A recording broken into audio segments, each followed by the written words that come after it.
Kembali lagi disimak Sinama Emak, bersama saya Nita. saya Rika. Di episode kedua ini di tema awareness atau action, Iya. kita akan melanjutkan pembicaraan kita dari episode yang lalu. Iya.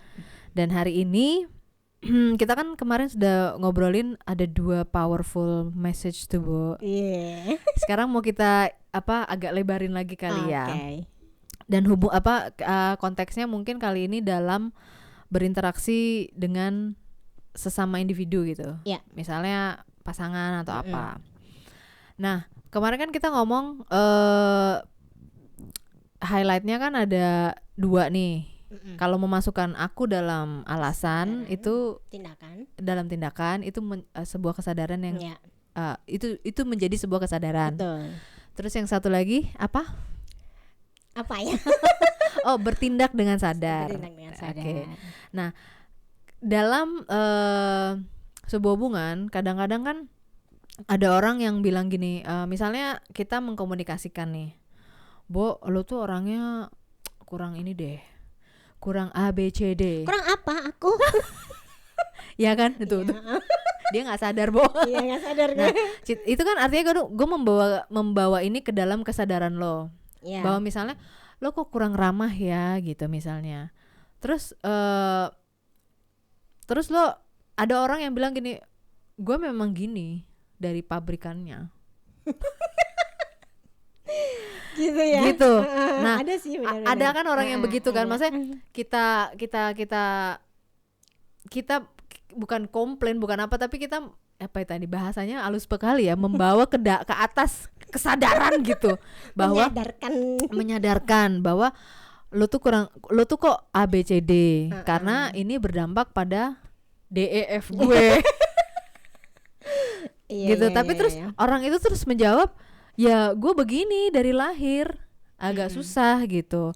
Itu tuh gimana, Bo? Maksudnya dalam hubungannya dengan membawa kesadaran tadi dan action gitu. Iya. Kalau kemarin kan kita sempat bahas kayak di awal-awal bahwa sebelum bertindak kan kita mikir nih, gitu. Nah, kalau kita mikir dengan kesadaran, ya kan berarti kan tindakan kita juga akan penuh kesadaran gitu ya. Karena kita akhirnya mempertimbangkan apa sih yang aku lakukan sekarang ini, apa sih dampaknya kan gitu. Gimana respon orang ke kita gitu kan, kita sudah sebenarnya bisa membayangkan gitu. Itu dari apa? Dari pola. Iya kan. Yeah. Misalnya nih seringkali aku ngomong tapi orang bilang lu tuh judgmental banget sih jadi orang. Yeah. Dan ngomong bukan hanya 1, 10 gitu. Itu mah udah fix, Bo. Iya kan. Nah, itu udah fix. Berarti yang terjadi sama orang ini apa? Dia punya fix mindset. Dia nggak mau merubah karena dia mempercayai itu ada sesuatu yang udah gue bawa dari sononya. Walaupun dia tahu dampaknya ke orang lain. Betul. Mungkin ofensif. Betul. Karena dia judgmental gitu mungkin. Tapi dia nggak sadar bahwa apa yang lo bawa dari lahir ini berdampak. Nah, begitu. Pilihannya mungkin apakah dia mau berubah nggak, mau menyadari itu nggak gitu. Karena orang-orang yang punya fix mindset itu memang susah dirubah sih intinya. Namanya juga fix gitu kan. Oke, ya kan? Fix mindset, ya. Pola pikirnya nggak bisa dirubah. Dia merasa ini udah gue banget nih, gitu. Masalahnya itu tadi dia gue banget, dia menyadari itu, tapi dia tidak menyadari dampak. Oke. Padahal di dalam relasi kan pasti ada sebab respon, akibat gitu. Sehingga kadang-kadang nih ya, salah satu contoh aja misalnya. Dia marah sama kita, terus kita diem, kita nggak ngasih tahu masalahnya apa sih, gitu kan? Kasih tahu dong, ngomong dong, gitu. Terus dia bilang, aku tuh nggak biasa ngomong kalau ada masalah. Ya ini begini gue tuh kayak gini, gitu kan? Kalau rata-rata cewek tuh kalau ada masalah ngomong ya. Iya. Tapi lawan jenis kan kadang-kadang lebih banyak diam. Dan itu kadang-kadang bikin kita kayak nih ngapa sih gue bingung nih, gue harus ngapain ya, gue gemes banget gitu kan. Akhirnya kita kayak menduga-duga, berasumsi. Tuh pilihan katanya aja sama. Dan yang terjadi apa? Perang dingin. Iya gak sih? Yeah. Nah ini yang kadang-kadang akhirnya merusak relasi kalau nggak diomongin. Yeah. Nah masalahnya orang yang tidak mau berubah ini, fix mindset ini, kalau dia tahu apa yang dilakukan membuat orang lain tidak nyaman atau pasangannya tidak nyaman, dan itu sudah disampaikan, ya itu artinya memang kita nggak bisa ngerubah orang lain ya kan. Tapi kan kita membangun kesadarannya itu. Dia mau sadar nggak? Iya, betul.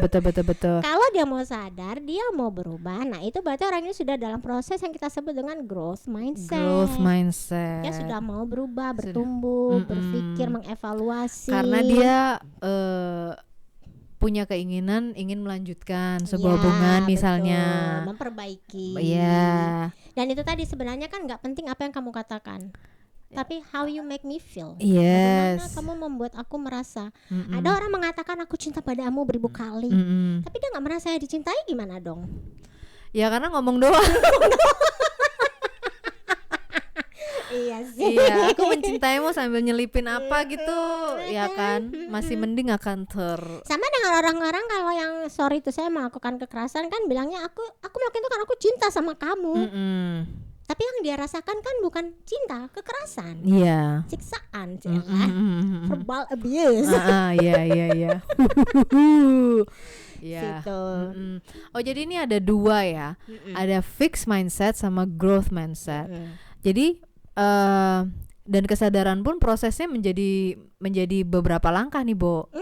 Menyadari misalnya ya ini memang gue. Terus abis itu menyadari dampaknya positif atau negatif ke orang lain. Itu kesadaran selanjutnya mungkin. Ya. Jadi misalnya dalam sebuah relasi, mungkin lo tahu nih gue memang orangnya judes. Misalnya. Kok contohnya beda-beda ya? Ya misalnya ya udah nggak apa-apa sih, nggak apa-apa ya. Saja. Misalnya gue nih orangnya judes.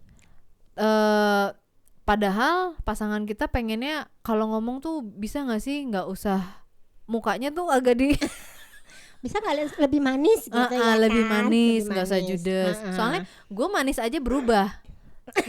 Nggak usah lu judesin, gue manis aja berubah. Iya benar. Iya kan, lo manis aja berubah, ngapain sih dijudesin? Itu nggak enak, nuansanya tuh nggak enak. Nah, buat orang-orang yang mungkin sadar dia judes, tapi dia bilang gue nggak bisa berubah. Nah, ya mungkin lo akan kehilangan relasi itu. Betul. Iya kan? Atau yang relasinya jadi bermasalah. Relasinya jadi bermasalah. Kalau jadi sebenarnya bagi orang lain yang mengkomunikasikan sesuatu ke lo, itu tidak ada yang salah ya, Bo? Nggak ada. Kalau misalnya dia bilang, gue tuh kan judes buat kebaikan lo. Biar lu tuh my temperament parallel with the urgency gitu misalnya. Misalnya gitu ya. Tapi kan kadang-kadang orang yang misalnya kita berrelasi sama orang itu nggak mau digituin gitu loh. Iya. Jadi gimana? Iya. Gue juga bingung ya kan. Iya.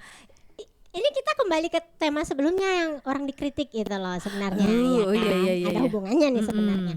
Jadi kalau misalnya ada orang mengatakan sesuatu tentang diri kita, kan sebenarnya kita lakukan apa pertama kali menerima dulu kan. Makanya kan apapun orang ngomong tuh sebenarnya nggak ada yang salah. Nggak ada yang salah. Mulut dia gitu. Iya benar. Mulut dia, pemikiran-pemikirannya kita kan nggak bisa kendaliin. Makanya kita nggak bisa nyalahin dia kalau dia bicara seperti itu gitu. Tapi mungkin dalam kalimat yang dia sampaikan kan kita bisa evaluasi, kok dia ngomong gitu ya. Iya. Kan? Itu kalau dalam keadaan ini ya, Bo. Sadar, bener. Balik lagi kan, lu sadar nggak gitu. Orang yang nggak sadar atau yang bukan nggak sadar sih, lebih tepatnya orang yang punya fixed mindset, dia akan merasa terserang dan akan jadi defensif kan rata-rata. Kok lu ngomong gitu sih? Gue tuh gak judes. Dari ngomongnya aja udah judes gitu loh. Gue tuh gak judes. Emang gue dari gini mukanya dari dulu gitu kan. Tapi kadang tuh lucunya gini, ada orang yang defensif sama pasangan tapi sama temen enggak. Judes sama pasangan tapi sama temennya manis banget. Kok bisa? Kok bisa sih, Bo? Nah itu karena sama pasangan tuh sebenarnya dia sudah gak pakai topeng kan. Oh iya. Dan ketika dia menjadi diri dia sendiri itu karena dia apa? Dia nyaman sebenarnya sama pasangannya. Ketika dia sudah nyaman, dia menjadi diri sendiri. Jadi KDRT saking nyamannya. Waduh ini penggiringan opini yang nggak bener ini. Bener. Cuma kan relasinya lebih intens. Kalau sama teman mungkin ala-ala permukaan doang, karena gue ada butuhnya nih. Jadi dimanis-manisin. Cuma kalau sama pasangan atau orang dekat sama kita kan kita lebih terbuka ya. Kita mau dia tahu siapa kita dan kita tahu siapa dia gitu. Akhirnya karena sama-sama tahu itu, kadang-kadang boroknya shortcut. Boroknya kelihatan. Kita komplain maksudnya biar diobatin tuh borok gitu kan. Iya. Yang ada tapi dia terserang, jadi dia defensif. Kenapa? Dia punya fixed mindset mungkin. Gue udah kayak gini dari lahir. Tapi kan lu bisa, karena sama temen lu kok lu bisa baik, lu bisa manis, bisa kan sebenarnya. Ada yang begitu ada. Nah kalau orang yang mau berubah, ya itu tadi, berarti dia punya keinginan untuk memperbaiki diri supaya apa? Relasi dengan orang terdekatnya kan lebih penting daripada sama teman. Betul. Perbaiki diri dia dong. Iya. Tanpa diminta. Seringkali diminta, kan udah dibawa ke kesadaran. Disentil sih ya. Kan udah disentil, berarti dia nggak sadar. Nah itu balik lagi kan, sadar atau enggak gitu. Iya. Aduh ini sebenarnya sangat-sangat basic ya, Bo ya. Bahkan kita nggak perlu berpikir untuk melakukan ini semua sebenarnya. Iya. Tapi kalau kita kurasi kayak gini, kita bedah gitu lapisan-lapisannya, memang banyak prosesnya ya. Iya.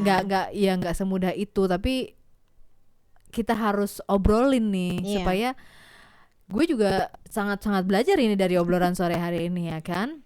Karena lu bilang kemarin tuh loh tentang respon kita tuh biasanya autopilot. Iya kan? Iya. Orang marah, kita balik marah. Orang sedih, kita ikut nangis. Cuma kita nggak tahu masalahnya nih orang nangis kenapa ya kok gue ikutan nangis gitu kan.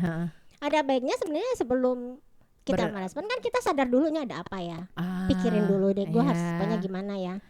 Ada kan orang tuh salah misalnya gini, gue lagi sedih, lu datang ke gue, misalnya lu nggak kenal lah, bukan nggak kenal sih lebih tepatnya, bukan orang yang benar-benar dekat sama gue. Lu datang ke gue dan lu menghiburnya, udah Bu kita jalan-jalan aja yuk, lu senang-senang gitu kan. Gue tuh lagi sedih gitu. Gue gak butuh dihibur dengan lu ngajak gue jalan-jalan ketawa gitu kan. Bukan itu obatnya. Bukan itu obatnya gitu. Salah obat ya, Bo. Salah obat. Iya. Cuma kalau kita paham orang lagi sedih itu diapain sih? Ya kita validasi dulu kan salah satunya. Ya kalau kita ini penuh kesadaran, kita tanya dulu sedihnya kenapa sih? Kamu kenapa sedih kan gitu? Kehilangan kucing. Kehilangan kucing ya nggak bisa dibawa jalan-jalan, Bo. Ntar ngeliat kucing lain nangis. Iya benar. Iya kan? Jadi dibawa kesadaran. Tergantung ini nangisnya kenapa? Gue jadi ingat cerita orang nih, tapi nggak usah deh. Saran. Nanti off cam. Jadi yang tadi ini menarik sih, ada fixed mindset sama growth mindset. Berarti sebenarnya orang bisa memilih ya? Enggak memilih sih. Enggak memilih. Lo memilih fix atau lo memilih grow? Kalau growth dia pilih memang. Oh, oke. Kalau fix itu kayaknya udah banyak orang yang sebenarnya itu tadi karena dia autopilot, dia merasa ini udah gue banget nih, dia nggak bisa berubah. Gitu. Keakuannya justru berkaitan dengan dia egonya sangat tinggi, gitu kan. Sehingga dia nggak mau berubah. Dan itu banyak di lingkungan kita ya kan. Jadi maksudnya gini, misalnya kalau gue dibilang judes, terus gue bilang gue memang begini, berarti kan lo memilih fix, nggak gitu? Betul. Iya sebenarnya dia memilih untuk tidak berubah. Untuk tidak berubah. Jadi sebenarnya maksud gue, jadi fix atau growth itu kalau lo sudah dibawa di kesadaran, tinggal memilih lo mau fix atau mau growth. Lo mau mau kasih effort yang mana? Iya benar. Soalnya sebenarnya dua-duanya butuh effort juga. Iya banget. Iya kan. Mau misalnya gue tetap judes juga bukannya nggak effort, tapi karena natural. Jadi kayak nggak effort gitu loh. Tapi kalau lo mau lebih ramah, nggak kelihatan judes lagi, itu kan mesti apa? Seluruh tubuh lo harus bekerja lumayan ekstra lah. Karena kan lo naturalnya kan judes kan. Misalnya gitu. Lu pernah nggak ketemu orang, let's say kalau kita bilangnya yang itu tadi dibesarkan dengan pola VOC parenting, ya, itu kan fixed mindsetnya nggak sih, rata? Nggak tahu ini gue. Karena ya mungkin aku salah ya, cuma ini aku hanya berpikir secara ini aja deh, sederhananya gini. Kalau kita zaman dulu dibesarkan dengan parenting VOC itu kan disiplin tinggi, harus nurut, harus begini, harus begitu, ya kan? Ready setiap saat, on. Kata harus itu udah kayak di sini banget gitu. Terus kalau nggak dilakukan, kamu salah, kamu keliru, gitu. Itu kan seperti sesuatu yang sudah didoktrinkan di kepala kita. Dibikin fix gitu. Sehingga banyak orang-orang tua yang dulu dibesarkan seperti itu kepada anak-anaknya kan juga menurunkan pola itu, ya kan? Fix. Dan dia akan bilang ini, aku tuh dulu dibesarkan kayak gini, iya kan? Dan aku baik-baik saja. Gitu. Makanya orang-orang dulu tuh susah dirubah. Oh banget. Makanya aku bilang tadi yang ada beberapa orang yang punya fixed mindset karena itu bukan pilihan dia memang bukan tidak mau berubah, dia bisa milih berubah, tapi dia nggak mau karena udah terlalu dalam ininya doktrinnya. Tapi memang kan ada pepatah mengatakan you cannot teach a new trick to an old dog. Jelas ya. Jangankan trik sudah berat ya. Iya. Jadi pertambahan umur tuh juga mempengaruhi kedalaman keakuannya. Ya padahal kita sepakat nggak sih belajar itu seumur hidup? Iya. Sepakat betul. Padahal belajar itu seumur hidup. Apapun pelajarannya ya, Bo. Iya. Apa kalau belajar tersenyum? Yang muka judes tadi. Yang muka judes tadi. Kan pernah lo dibahas tentang senyum ini. Apa namanya? Suka ada apa namanya quote gitu loh, Bo. Tentang senyum. Padahal senyum ya Allah sepele banget. Sesepele senyum, kan senyum nggak bayar katanya. Kenapa sih pada nggak senyum gitu? Iya. Karena kan? Autopilot itu ketika kita stres, kita kan nggak bisa senyum. Ketika kita sedih, kita nggak bisa senyum. Itu sesuatu yang autopilot kan di tubuh kita gitu. Saraf-sarafnya sudah aku lupa parasimpatis apa simpati apa aku lupa lah ya. Parah kayaknya. Parah ya. Jadi dalam emosi tertentu itu yang akan muncul dari ekspresi kita gitu. Misalnya rasa sakit apa kan kita nggak mungkin ketawa karena sakit nggak, karena kan ringis, sakitan, bahkan nangis kadang-kadang gitu. Itu kan respon-respon yang otomatis. Jadi kadang-kadang kan kesulitannya tuh di situ, menyadari kita sedang merasa apa sih. Makanya rasa pun kan harus disadari. Aku lagi sedih. Harus dituangkan dalam sebuah kata. Betul. Kalau bisa. Aku tuh lagi sedih. Tapi aku harus karena aku bekerja di ini front office hotel. Bener, Bo. Ada orang mau check in, nggak mungkin dong. Nggak mungkin lo. Kita ini, hah? Mau apa?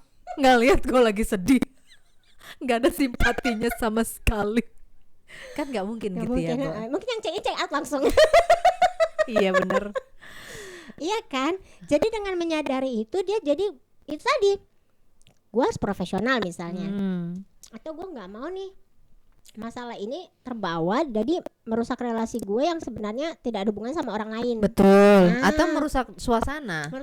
Sesepele merusak suasana. Karena memang itu bisa merusak. Nah, dia harus berubah dong. Dia menyadari berarti aku boleh nih senyum sebentar. Atau seburuk-buruknya misalnya dia nggak siap, aku cancel deh, aku izin kerja deh, aku apa deh daripada kan yang gitu. Lainnya ketularan. Itu kan sebenarnya sesuatu yang apa tadi? Secara tidak sadar proses kita berpikir untuk menentukan kita tuh mau melakukan apa nih dengan kesadaran gitu. Instead of kita hanya lakuin tapi kitanya sendiri tersiksa, tergerogoti di dalam. Itu kan sama aja pakai topeng ceritanya ya. Iya. Dan tapi karena pemakaian topeng ini memberi impact dan manfaat positif, silakan dipakai. Iya, dan cuma nggak semua orang lo bisa pakai topeng dengan baik dan benar istilahnya ya. Iya. Hanya kalau orang punya growth mindset itulah dia akan belajar regulasi emosi misalnya. Aku lagi sedih, gimana caranya kesedihan aku nggak mempengaruhi, ya kan? Bagaimana aku mengatur supaya emosi ini nggak meledak-meledak kan gitu. Soalnya topeng ini pakainya pas gitu. Betul. Jadi sebenarnya memakai topeng juga nggak 100% salah. Enggak, betul. Cuman time and place aja. Ya kayak kita lah sama anak juga gitu kan. Iya, bertopeng-topeng. Kalau maknya mau nggak pakai topeng mah kelihatan jeleknya terus. Ya lu lah yang ngantuk ya capek. Iya benar. Overwhelmed sebagai emak. Iya. Gitu kan. Aduh, ini luar biasa ya, sesepele mungkin pada saat kita beroperasi sehari-hari, melakukan kegiatan sehari-hari, mungkin ini nggak bisa dikurasi segitunya gitu. Iya. Ya mau ya seini aja, apa namanya, kita nggak tahu namanya apa, nggak tahu apa. Jadi tanpa reasoning ini, tanpa kita tahu strukturnya, kadang-kadang kita juga jalan pilot sih, autopilot. Tapi kalau kita tahu, oh ini namanya fixed mindset. Oh ini namanya growth mindset. Oh kenapa ya kok gue nggak bisa memakai topeng ketika gue lagi sedih. Oh berarti kan terus bisa bisa mundur ke belakang. Oh mungkin gue kurang mampu meregulasi emosi. Ya, berarti kan dia harus belajar. Atau gue pengen semua orang tahu gue lagi sedih. Ya ada sih yang kayak gitu. Ada kan. Berarti orangnya fixed mindset. Iya. Dia bukan membagi kebahagiaan. Membagi kesedihan, membagi semua emosinya. Iya. Gitu. Tapi yang di sosmed itu ada dua versi juga tuh, Bo. Apa konten-konten yang menjual kesedihan, ada juga konten-konten yang hanya menjual kebahagiaan. Iya sih, benar sih. Iya kan? Iya. Ada dua versi betul. Kan. Dan itu mengapa sosial media kan pengaruhnya besar tuh sama pola pikir kita, ya nggak sih? Bisa. Iya. Kalau lo bisa terpengaruh. Karena kan akhirnya sebenarnya yang kita lakukan memilih konten apa nih yang kita butuhkan. Iya betul. Nah orang-orang dengan growth mindset mungkin akan memilih yang kontennya berkaitan dengan pengembangan diri, misalnya berkaitan dengan skill, ya kan? Pilihan konten nih. Ini konten pengaruh ini dengan mindset konkret. Orang yang fixed mindset mungkin akan mencari pembenaran atas tindakannya dia. Oke. Iya kan? Iya. Misalnya ada apa, dia termasuk orang yang suka marah-marah, mungkin dia akan memilih konten marah-marah tapi dia nonton sambil ketawa-ketawa tanpa dia sadari. Jadi dirinya gitu. Karena buat dia mungkin marah-marah itu lucu, tapi buat orang lain kan tidak lucu. Ini sangat sekali, negatif sekali. Atau ada orang yang bersedih, makanya kan sering dibilang kalau orang lagi bersedih jangan biarkan dia berlarut-larut justru dengan sosial medianya. Karena apa? Dia butuh interaksi langsung, ada timbal balik yang bisa menguatkan, yang bisa membuat dia lebih. Karena kalau satu arah kan kita nggak tahu apa yang dia nonton. Misalnya dia nonton tambah membuatnya terpuruk. Iya bisa. Bersedih. Iya. Udah sedih, nontonnya Marriage is Scary. Tambah sedih ya, Boy. Tambah sedih. Tambah nggak. Atau malah ada kan yang sorry to say netizen salah satu penonton memutuskan untuk mengakhiri hidup karena mengikuti salah satu konten kan. Masa sih ada. Luar biasa. Nah ini kalau tanpa kesadaran tinggi, bisa begitu sih memang. Secara ekstrim kan. Iya. Termasuk itu dorongan-dorongan, misalnya anak-anak kita kan sudah mulai ini ada sexual desire gitu. Mereka nonton konten-konten pornografi itu kan mendorong, semakin mendorong, akhirnya penasaran gitu kan. Makanya ada beberapa kasus kemudian katanya meniru. Don't try this at home. Harusnya tanpa pendampingan kan itu. Iya. Betul. Yang kadang-kadang kita memang harus itu tadi, orang dengan growth mindset dia akan mengevaluasi, dia akan mencoba belajar lagi, mengetahui apa sih yang terjadi dengan dirinya, dengan dunia luar. Untuk anak-anak yang baru tumbuh gitu ya, Boy ya. Untuk tahu salah benar itu kan selain kita orang tua membimbing dan memberitahu. Iya. Kan itu juga ini kan membangun rasa dia, kayaknya ini salah deh. Soalnya kalau ini aja misalnya gue bilang nyontek itu salah. Nyontek aja salah, apalagi ngambil duit dalam dompet orang. Kayaknya lebih salah deh. Iya nggak sih, Bo? Bisa berpikir begitu. Jadi memang bimbingan orang tua sangat penting. Sangat BO. Bukan itu sih, bimbingan orang tua. Bisa sangat penting. Betul. Supaya dia membangun apa tuh? Ya salah benar, ya. Salah benar itu memang ini sih.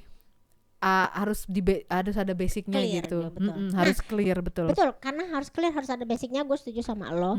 Makanya kita sebagai orang tua tuh jadilah contoh. Kita harus menunjukkan bahwa kita tuh punya growth mindset. Iya. Kita harus tunjukkan, ayo mami tuh mau belajar loh tentang dunia kalian. Ayo mami tuh mau tahu loh apa yang terjadi di dunia kalian saat ini. Iya. Kan kita membuka diri. Betul. Membuka wawasan. Betul. Supaya kita paham. Membuka TikTok juga. Termasuk itu sebenarnya ya kan.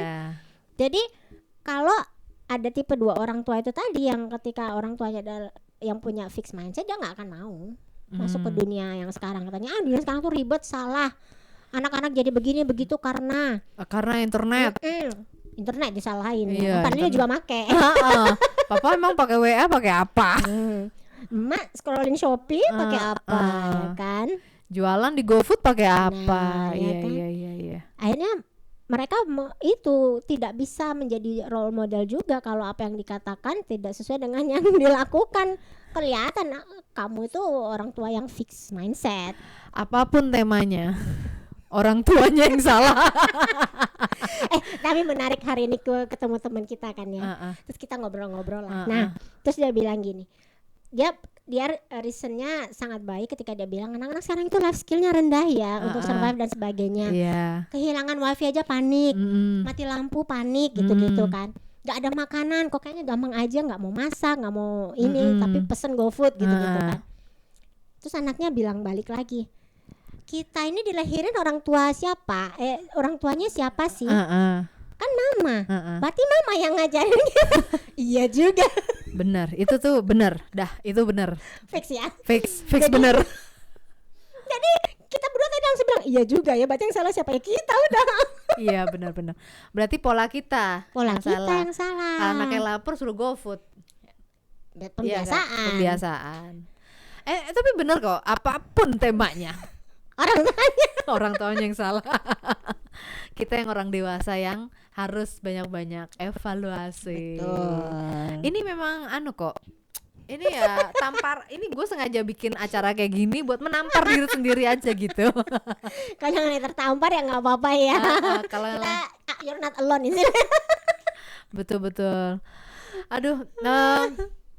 Ini disambunginnya ke mana lagi nih? Udah apa namanya tadi? Kesadaran, bertindak dengan sadar. Betul. Memasukkan keakuan itu juga bentuk dari kesadaran. Nah, dalam berprosesnya itu kita bisa memilih fix atau growth, bisa memilih tidak berubah atau berubah. Betul. Nah, apalagi nih elemen yang sekiranya ketika kita punya kesadaran, terus kita bagaimana bertindak itu tuh menjadi penting gitu untuk apa namanya? Misalnya kita sadar, bisa nggak sih orang sadar doang gitu nggak bertindak? Ya bisa. Bisa kan? Bisa. Makanya tuh dibilang fix itu tadi ya. Iya. Oh iya. Sadar. Tahu ilmunya, ya kan? Kita kasih tahu nih. Oh emang sih gue kayak gitu. Tapi dia nggak bisa menyadari bahwa yang dia lakukan itu mempengaruhi orang lain kan? Dan dia nggak mau berubah. Apa yang terjadi dengan relasi yang dia miliki? Kacau, rusak, terganggu. Nah ini ada satu cerita nih menarik nih. Oke. Tapi sebelumnya boleh nggak gue highlight tadi barusan? Berarti indikasi ketika lo harus berubah atau tidak itu lihatlah hubungan lo. Iya nggak? Bener banget. Iya kan? Iya. Kalau hubungan lo istilahnya baik-baik, lancar, bisa duduk ngobrol bareng terus improve gitu, berarti ya kalian growth. Iya. Apa artinya dua-duanya mau berubah? Mau berubah. Oke. Mau berubah ya. Growth mindset itu kan ada keinginan belajar. Betul. Iya. Ya kan? Iya. Kemudian dia juga itu kuncinya sih. Betul. Dia ingin bertumbuh lah. Gitu. Namanya juga growth ya. Iya. Dia mau bertumbuh. Artinya kalau satu orang ini mau bertumbuh, biasanya kan pengaruh nih ke pasangannya. Dia udah berubah loh. Dirinya dia aja mau berubah, sekarang gue nih gantian. Sebenarnya bukan untuk memuaskan orang lain, tapi untuk diri sendiri kan. Ketika kita sudah tahu kekurangan aku di sini dan aku memperbaiki, kok jadinya lebih enak ya. Karena lo menginginkan relasi itu. Iya. Kalau lo menginginkan pasti jadinya lo mau berubah. Betul. Karena kita nggak akan bisa ngubah orang lain kan, betul, intinya. Jadi itu kembali ke diri sendiri dulu, mau berubah nggak gitu untuk relasi yang lebih baik. Tapi benar, itu mempengaruhi relasi. Iya, jadi bisa dilihat indikasinya gitu loh. Kalau relasi lo baik, komunikasi lancar, kalau relasi lo baik-baik aja, artinya komunikasi lo lancar. Apa yang di pikiran kalian itu bisa dikomunikasikan dengan bagus. Betul. Dan akhirnya memutuskan bisa untuk bertumbuh bareng. Betul. Oke, balik lagi. Tadi mau cerita apa? Lupa gue. Ya, maaf. Tapi nggak apa-apa. Intinya bener sih. Sebenarnya relate sama itu tadi, relasi gitu ya. Artinya memang kan ada orang-orang yang bermasalah dalam relasi dan dia bertanya, kenapa sih orang ninggalin aku misalnya? Iya. Kenapa sih orang nggak suka sama aku? Iya. Ya kan? Dia nyalahin orang lain selalu karena dia aja nggak suka, dia aja nggak cocok. Padahal masalahnya bukan di orang lain loh. Jangan-jangan. Iya. Iya, itulah ilmu manusia ya, Bo. Ilmu psikologi. Inside out. Kami highlight lagi. Iya, karena dari dalam keluar, maka yang kamu tunjukkan itu akan mempengaruhi orang lain. Orang lain suka nggak suka sama kamu ya karena kamu. Betul. Iya kan? Betul. Bukan karena orang lain. Iya. Ya kan, itu tadi kita nggak bisa kendaliin orang lain. Pikiran, perasaan dan sebagainya kita nggak bisa kendaliin. Tapi kita bisa mengendalikan bagaimana kita berkata, berpikir, merasa, merespon. Iya. Supaya bisa diterima tuh gimana sih? Iya, itu kalau mau diterima loh ya. Kalau enggak sih ya udah deh. Asal tahu aja saling respect. Betul. Batasannya respect each other aja. Oke. Gitu. Sepertinya ini mengakhiri episode awareness dan action pada part 2 kali ini. Jangan lupa pesan-pesannya untuk simak. Menyimak video kami di sini yang part 1 ya. Dan like, subscribe dan komen juga. Please dong. Jempolnya. Baiklah, saya Nita. Saya Rika. Sampai ketemu di simak selanjutnya. Bye. Bye.